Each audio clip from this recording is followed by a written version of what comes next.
கேப்டவுனோட வாட சிட்னில வந்துருச்சான்னு என்னன்னு தெரியல.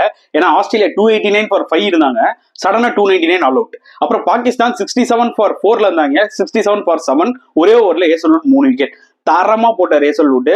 அதாவது அவரோட typical spell, to be very honest. அதான் நான் ஏற்கனவே சொன்ன மாதிரிங்க, ஏசல்வுட் பெர்ஃபார்ம் பண்ணலனா கமின்ஸ் பெர்ஃபார்ம் பண்ணுவாரு, கமின்ஸ் பெர்ஃபார்ம் பண்ணலனா ஏசல்வுட் பெர்ஃபார்ம் பண்ணுவாரு. இதுதான் ஆஸ்திரேலியா.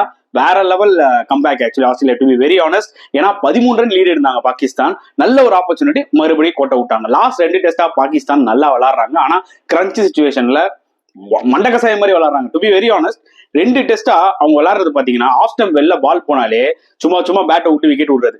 ஜென்ரலாவே ஆஸ்திரேலியன்ஸ் ப்ரெஷர் போடுவாங்க, இவங்க ஈஸியா விக்கெட் கொடுத்துட்டு இருக்காங்க. ஸோ அவங்களுக்கு வந்து பாத்தீங்கன்னா ஸ்ட்ராட்டஜி ரொம்ப சிம்பிளா இருக்கு. இவங்க கொஞ்ச நேரம் 2-3 ஷாட் ஆடுவாங்க, அதுக்கப்புறம் ஆஃப் ஸ்டம்ப் வெளில ஒரு 2-3 பால் போட்டா இவங்களா பேட்டை விட்டு அவுட் ஆயிடுவாங்க. இதுதான் நடக்குது. நான் திருப்பி சொன்ன மாதிரி பாகிஸ்தானோட பேட்டிங் வந்து மண்டகசாயமா தான் இருக்கு.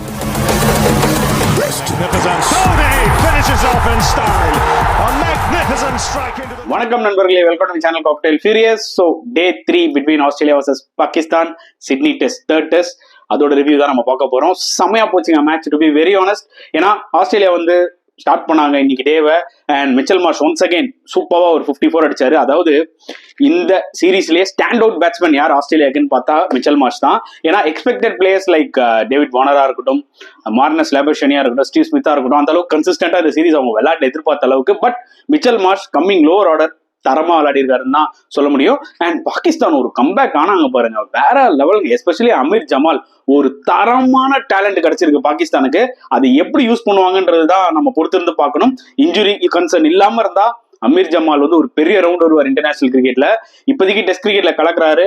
டெஃபினட்டா 3 ஃபார்மட்டும் போடக்கூடிய ஒரு டேலண்டட் பிளேயர். ஆக்சுவலா நல்லா பில்டாவும் இருக்காரு, நல்ல டேலண்ட், ஒரு அக்ரெசிவ், அந்த ஃபயர் டு ஃபயர்னு வாங்க பாத்தீங்களா, அந்த மாதிரி ஒரு பிளேயர் அமீர் ஜமால். பேட்டிங்ல 82 அடிச்சார் லாஸ்ட் மேட்ச்ல, கம்மிங் அண்டர் 9ல வந்துட்டு. ஸோ செம டேலண்ட் பாகிஸ்தானுக்கு.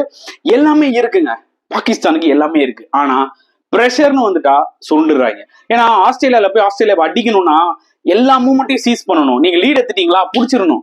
ஏன்னா பாபர் அசாம்ல ஒரு மிகப்பெரிய டிசப்பாயின்மெண்ட் இந்த சீரீஸ்ல. என்னன்னு பாத்தீங்கன்னா, நிறைய இன்னிங்ஸ் நல்லா ஸ்டார்ட் பண்றாரு, பட் அதுக்கப்புறம் ரொம்ப லூஸ் ஷாட்ல அவுட் ஆயிடுறாரு. அதாவது கமின்ஸ் வந்து இன்கமிங் பால்ல வச்சு செஞ்சுட்டு இருந்தாரு பாபர் அசாம.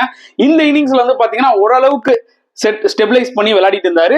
ஒண்ணுமே இல்லாத பால், டிராவிஸ் ஹெட் ஒரு பார்ட் டைம் போலர் கிட்ட ஒரு கவர் டிரைவ் ஆடி அவுட் ஆனாரு. அந்த பால் கவர் டிரைவுக்கே இல்ல. ஆக்சுவலி அவர் வந்து பாத்தீங்கன்னா ஹாஃப் வே போயிட்டு பீட்டன் ஆயிட்டார். ஆக்சுவலா இன்ஃபேக்ட் அது நல்ல பால் ஃப்ரம் டிராவிஸ் ஹெட். இவர் என்ன நினைச்சாருன்னா அது ஓவர் பிச்சா விளாடலான்னு போனாரு. ஆனா பால் வந்து பாத்தீங்கன்னா அந்த லைன் நின்று வந்துச்சு, பட் தேவையில்லாத ஷாட் அவுட் ஆயிட்டாரு. அங்கேயே பாகிஸ்தான் அண்டர் ட்ரபிள் போயிட்டாங்க. ஏன்னா பாபர் அசாம் வந்து நம்பர் 4ல குரூஷியல் பிளேயருங்க. அவர் அவுட் ஆனாருனாலே கொஞ்சம் கஷ்டம் தான். மற்றபடி ஷான் மசூதா இருக்கட்டும், ஷஃபீகா இருக்கட்டும், ஷஃபீக்லாம் வந்து எழுதி வச்சிட்டாங்க, ஸ்டார் போடுங்க, ஃபர்ஸ்ட் ஓவர் போட்டு அவர் தூக்குங்க, அவள் தான் முடிஞ்சிச்சு. டெம்ப்ளேட்டே சிம்பிள், கான்செப்ட் பிரச்சனையே இல்லை.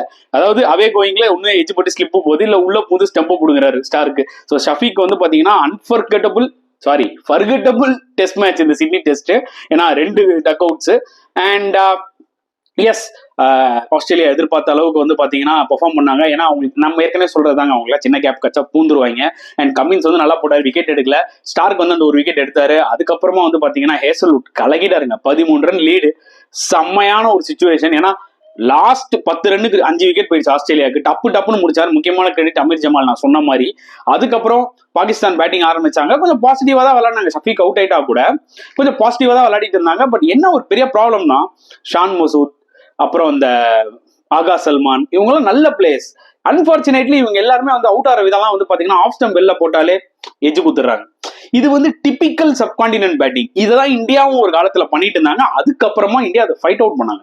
அதாவது புஜாராவா இருக்கட்டும், ரஹானேவா இருக்கட்டும், விராட் கோலியா இருக்கட்டும், இவங்கலாம் மிடில் ஆர்டர்ல வந்து பாத்தீங்கன்னா இந்த பால் எல்லாம் முடிஞ்ச வரைக்கும் வெளிலிஃப்ட் விடுவாங்க, பொறுமையா அந்த லூஸ் பால் வர வரைக்கும். ஏன்னா ஆஸ்திரேலியன் கண்டிஷன்ஸ்ல ஓவர் பிச் பண்ணா நீங்க நல்லா காலை போட்டு தாராளமா பவுன்ஸை ட்ரெஸ் பண்ணி டிரைவ் ஆடலாம், இல்ல கட் ஆடலாம். சோ இந்த மாதிரி ஒரு மாதிரி லென்த்ல பால் ஸ்விங் ஆகி வெளில போனா, அவுட் சைட் ஆஃப் ஸ்டம்ப் போனா பேட்டை வெளிலிஃப்ட் விடுறதா பெட்டர். அதுவும் ஹேசல்வுட் மாதிரி போலர்லாம் நீங்க சும்மா ஃபிடில் எல்லாம் பண்ணக்கூடாதுங்க ஆஃப் ஸ்டம்ப் வெளில.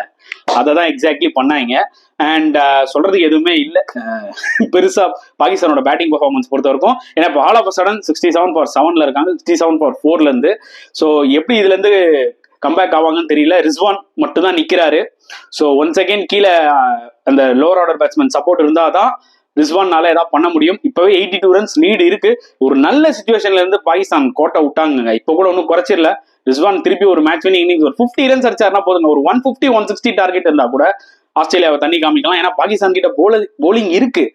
எப்படி அவங்க ப்ரிப்பேர் பண்ணிப்பாங்கன்றது தான் ஒரு பிரச்சனை. அதாவது மென்டல் ப்ரிப்பரேஷன் ஒன்று இருக்கு பாத்தீங்களா.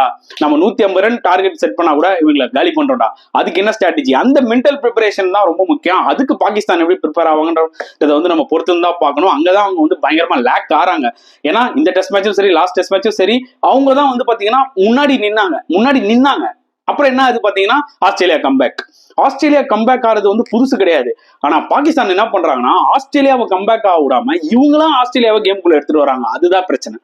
இதுதான் டிஃபரன்ஸ் ஆக்சுவலி. சோ பொறுத்து வந்து பார்க்கலாம். நாளைக்கு day it's going to be fantastic டேங்க. அது மட்டும் ஷூரா தெரியும். ரிஸ்வான் மட்டும் ஒரு நல்ல இன்னிங்ஸ் விளையாடுன்னு வச்சுக்கோங்களேன், டெஸ்ட் மேட்ச் நல்லா இருக்கும். இல்ல கேப்டவுன் மேட்ச் மாதிரி டபா நாளைக்கு 3 விக்கெட்டும் போயிட்டு அண்ட் ஆஸ்திரேலியா சீக்கிரமா அந்த சின்ன டார்கெட்டை சேஸ் பண்ணுவாங்களான்றதை நம்ம வெயிட் பண்ணி தான் பார்க்கணும். ஸோ உங்களோட பாயிண்ட் ஆஃப் வியூ தாராளமா கமெண்ட் செக்ஷன்ல போடுங்க. அண்ட் இந்த வீடியோ பிடிச்சிருந்தா லைக் பண்ணுங்க, ஷேர் பண்ணுங்க, முடிஞ்சா சப்ஸ்கிரைப் பண்ணுங்க. ஸோ நெக்ஸ்ட் வீடியோல பார்க்கலாம் ஃப்ரெண்ட்ஸ். அன்டில் தென் பாய்.